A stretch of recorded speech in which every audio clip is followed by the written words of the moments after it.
এটা ছিল শুক্রবারের একটি ভিডিও। ওই দিন সকালবেলা যা যা করেছি সব কিছু মিলিয়ে ভিডিওটি গুছিয়ে নিয়েছি।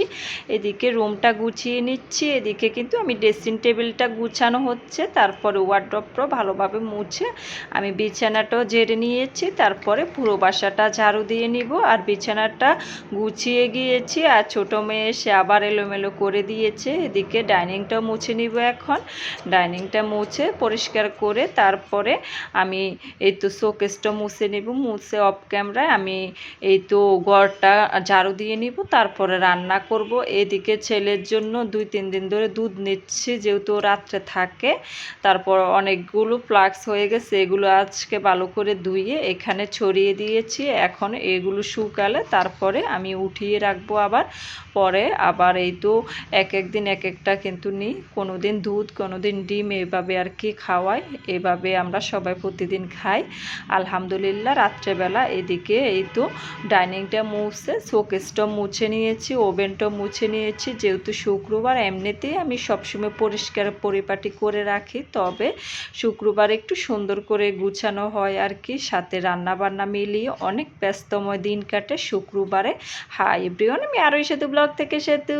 আসসালামু আলাইকুম, সবাই কেমন আছেন? আলহামদুলিল্লাহ আমরা সবাই অনেক অনেক বেশি ভালো আছি। আশা করছি আজকে ছোট্ট ব্লগটিও সবার কাছে ভালো লাগবে। এদিকে আজান, আর আজানের বাবা চলে গিয়েছে নামাজে, আর আমি রান্না করতে এসেছি আজকে। এই তো ফ্রাইড রাইস আর চিকেন ফ্রাই করব, সাথে ভেজিটেবল রান্না করেছি।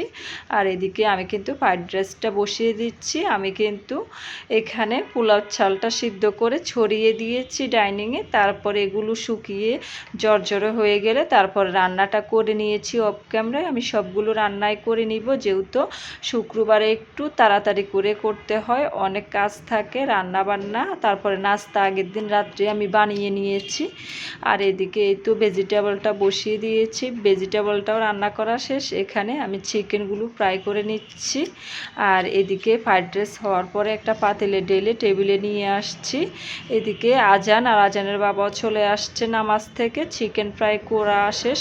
এখন এখানে এই তো ভেজিটেবলটাও রান্না করে নিয়েছি, এখানে একটা ডিম দিয়েছি, আর এখানে আনারস কেটে নিয়েছি, আর মেয়ের জন্য একটু প্লেটটা সাজিয়ে নিয়েছি। আর সাথে মোজো আছে, মোজোটা ভিডিও করা কিন্তু হয়নি। এদিকে মেয়েকে দিয়ে তারপরে ছেলেকেও দিয়েছি। সব কিছু মিলিয়ে আলহামদুলিল্লাহ সবাই খেয়ে একটু ঘুমিয়েছি। তারপরে সন্ধ্যায় একটু নাস্তা বানিয়েছি। এখানে এই তো নুডলস রান্না করেছি, সবজি মাংস এগুলো দিয়ে। তারপরে সাথে দুধ চা ছিল। নাস্তা খেয়ে আমার ছেলে আবার চলে যাবে, সন্ধ্যায় চলে গিয়েছে। আলহামদুলিল্লাহ সবাই ভালো থাকবেন, আল্লাহ হাফিজ।